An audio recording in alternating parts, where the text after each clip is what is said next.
So my question to you this morning is, have you ever been in a place where you prepare something, whether it's something you prepare on, you plan on telling somebody, so you prepare this speech, or you prepare to give a message somewhere, or you prepare to present something somewhere, whatever the case may be, and then come the time and you need to do it, everything changes.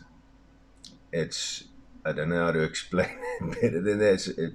For in my instance this morning, like I have my notes over here that I prepared something, and as I'm about to hit this play button, God just goes, "No, well, you don't really need that. We're going to talk about that, but not in the way you have it." So I prepared something this morning that actually made a lot of sense to me recently on such different levels, and that's where God continuously keeps on reminding us that we shouldn't we shouldn't make riches down on earth, but instead make riches up in heaven. It says it in Matthew chapter 6. It says, "Do not lay up for yourselves treasures on earth, where moth and rust destroy and where thieves break in and steal. But lay up for yourselves treasures in heaven, where neither moth nor rust destroys, and where thieves do not break in and steal. For where your treasure is, there your heart will be also." So apparently that's why I get to use my notes.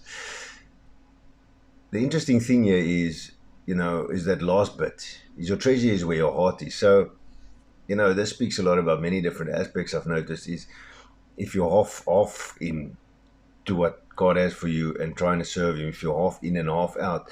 I've come from a place where you serve God. I grew up serving God, but I realized over the last few years more so, I went a lot like this through my life, was serving God up here, and then I want to say get lost for the lack of a better term, and then I serve God very powerfully, and then I lack and that sort of thing, and the thing I realized along the way is that the treasures, my heart was in a different place and my treasures were wrong. So I was there, but I was never truly fully committed to being there for the Lord.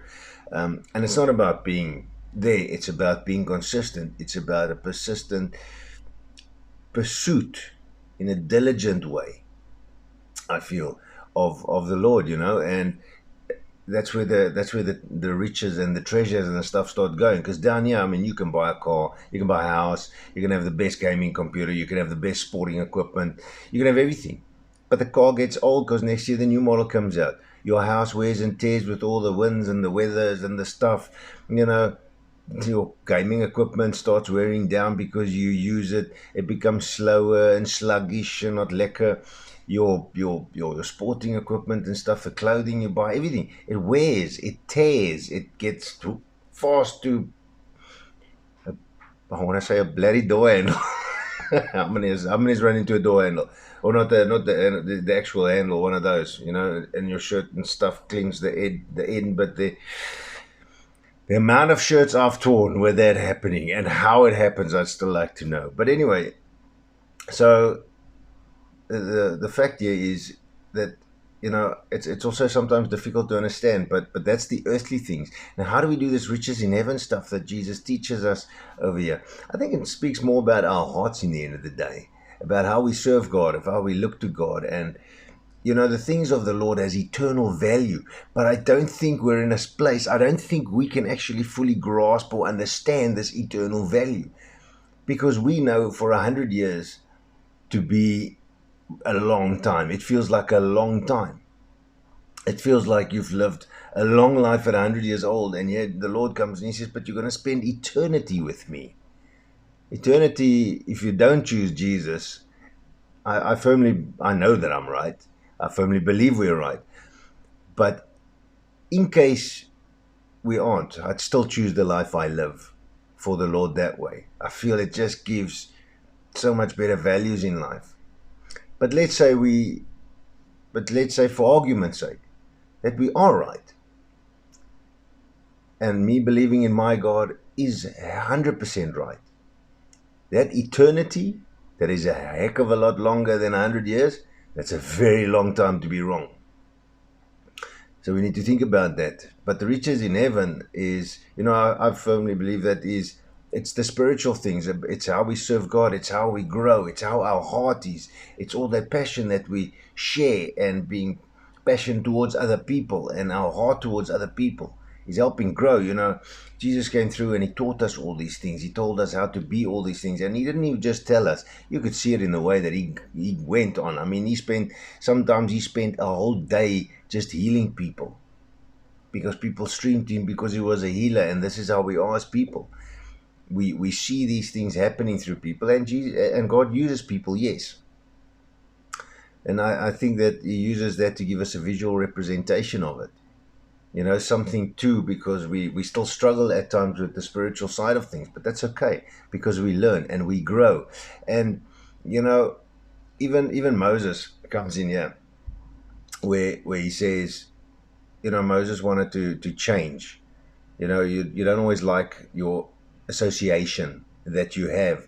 So in Hebrews 11, verse 24 through 26, it says, by faith Moses, when he became of age, he refused to be called the son of the Pharaoh's daughter, choosing rather to suffer affliction with the people of God than to enjoy the passing pleasures of sin. You see, the passing pleasures, the earthly things that we like, the stuff that where moth and rust can destroy, the passing pleasures of sin, esteeming the reproach of Christ's greater riches than the treasures in Egypt, for he looked to the reward.